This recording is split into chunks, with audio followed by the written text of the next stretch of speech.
Hi everybody, Joshua here with the Heavy Piano YouTube channel. Today's video will be a piano tutorial for Elliott Smith's song, A Living Will.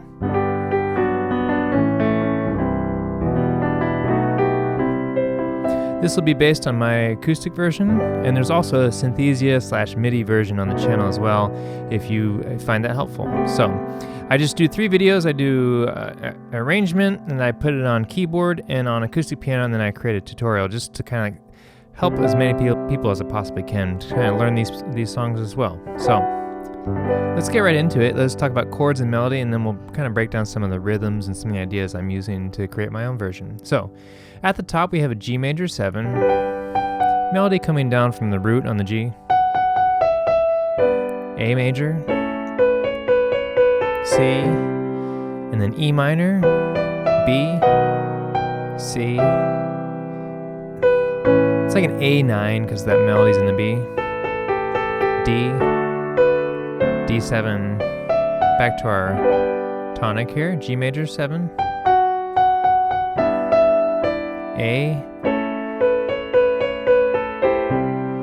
E minor, A to C, excuse me, E minor, B, C, and this time we go up to G, the melody is in the B, B, B7, C, A, D, and we're back. We're going to repeat all those chords all over again. Let me play it slowly with the chords.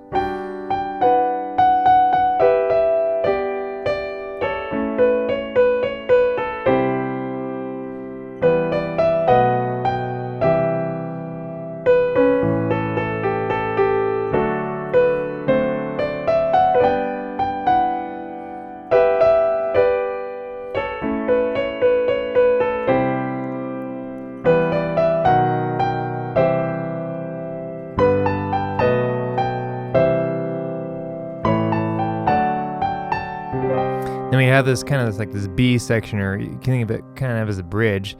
It'll be C minor, and we're gonna walk the bass note down. So C minor over B flat, C minor over A, and you can think of it as a C minor over F, which is also the same thing as F7 or F9, right? And then we have D, D over C, same kind of thing. We're walking the bass down, D over B flat, right, and D over A, and then we have E flat. Melody comes up here to the G, G minor, walk the bass down, G minor over F, D, E flat, C minor,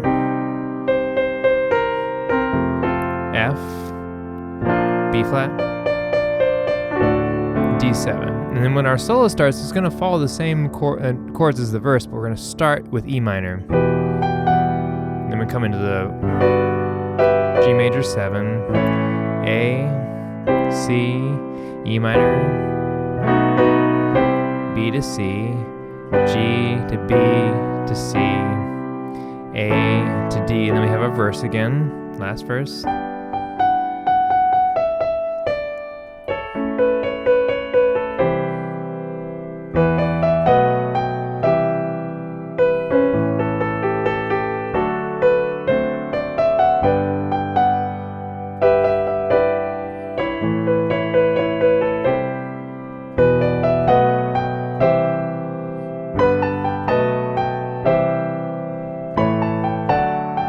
Our outro is a G, E minor, C, minor, E flat,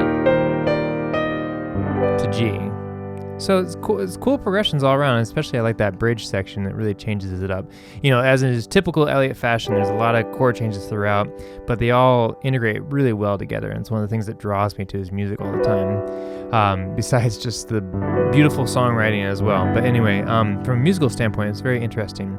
So let's talk about some of the things I'm doing to make it more interesting than just me playing chords and melody, which I've been doing, which is, you know, it's pretty sparse, right? So one of the things at the top, let's see here. So we have our G major 7 chord, right? And my melody's on the tonic. So I'm just changing the voicing up a little bit. I'm adding a 6th in my left hand, but not every time necessarily. Right? So I'm moving some notes around here just to create like a kind of a blur or a blend in the middle, and then emphasizing the melody in the top.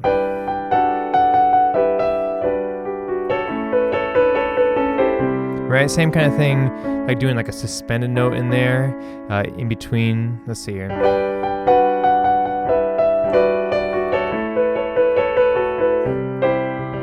Right, so just kind of creating some movement in between my chords. One of the things I did was walking, or not walking, but just hitting that, like really emphasizing that landing onto the E minor. So it looks something like this.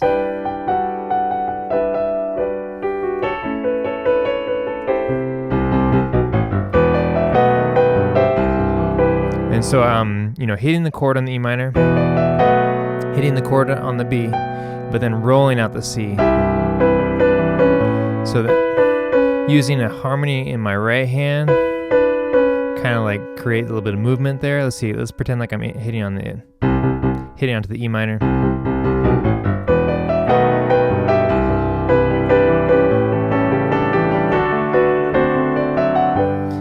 You know, just kind of hitting some double notes there just to create energy and movement and give it some life when I'm playing. So I'm just trying to add some notes, and I'm using kind of these like blurring effects. Right? Changing a note to change the harmony and change, you know, just like kind of like singing with itself in there. Let's see, come back and...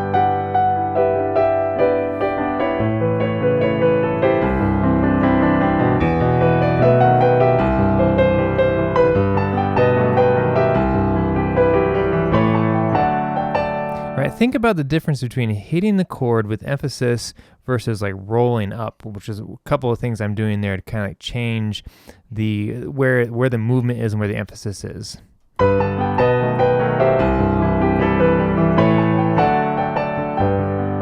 kind of pulling the energy back again, you know, giving and taking as you go. Let's see, coming into the bridge section.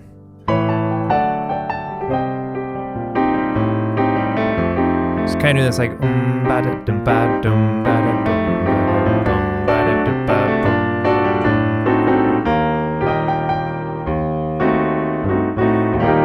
sorry, I'm just kind of goofing around with some chords there.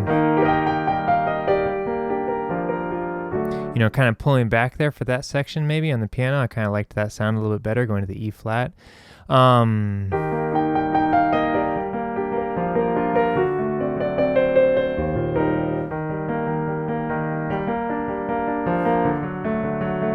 And you're just doing a little bit of like movement in the chord instead of just playing the chord straight.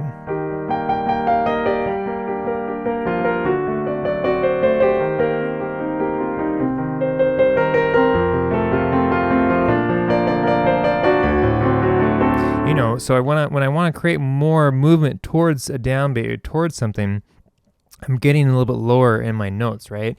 So when I have the E flat,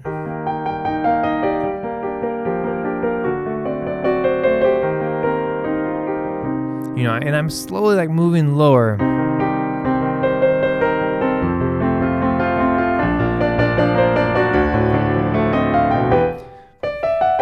You know, so like thinking of ways that I can like add emphasis to where I'm trying to land. Let's see here. Coming in the solo, I think I just played through the chords.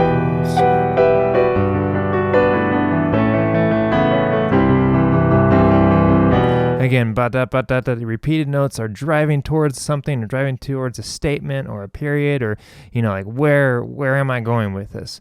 And then out of that solo section, I came back to the verse again, and I pulled my energy back here. And just like before, I'm gonna do the octave thing.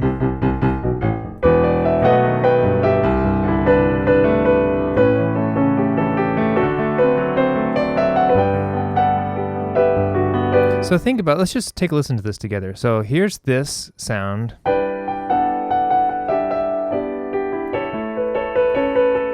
Okay, so think about how that feels versus...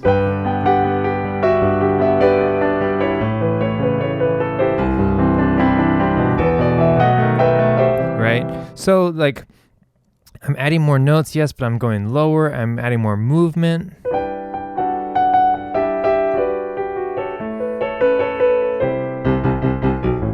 mean, that's like more of like a gentle opening statement to me. And then when you're driving those octaves down, it's like really pushing to that downbeat. Just some ideas, and take a look at my video as well to kind of get where I'm coming from. The outro, let's see. Kind of doing more like fuller chords, 4-finger chords.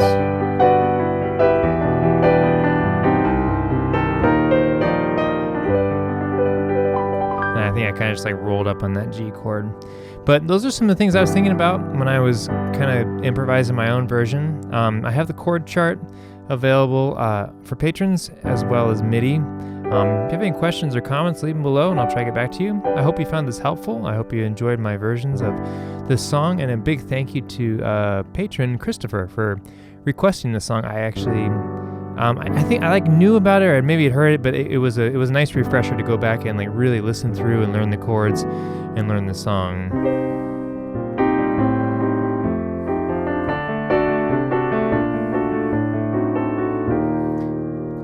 Yeah, there. I mean, you could even like do a G flat diminish over A. I know I'm like throwing this at the very end when I should be saying thank you for watching. You could do that instead of the D over A. Yeah, whatever. It's in the chord chart if you want to use it. If you have any questions or comments, leave them below. Like I said, I always appreciate hearing back from folks. If I got something wrong, let me know. We can learn together. But thanks for watching.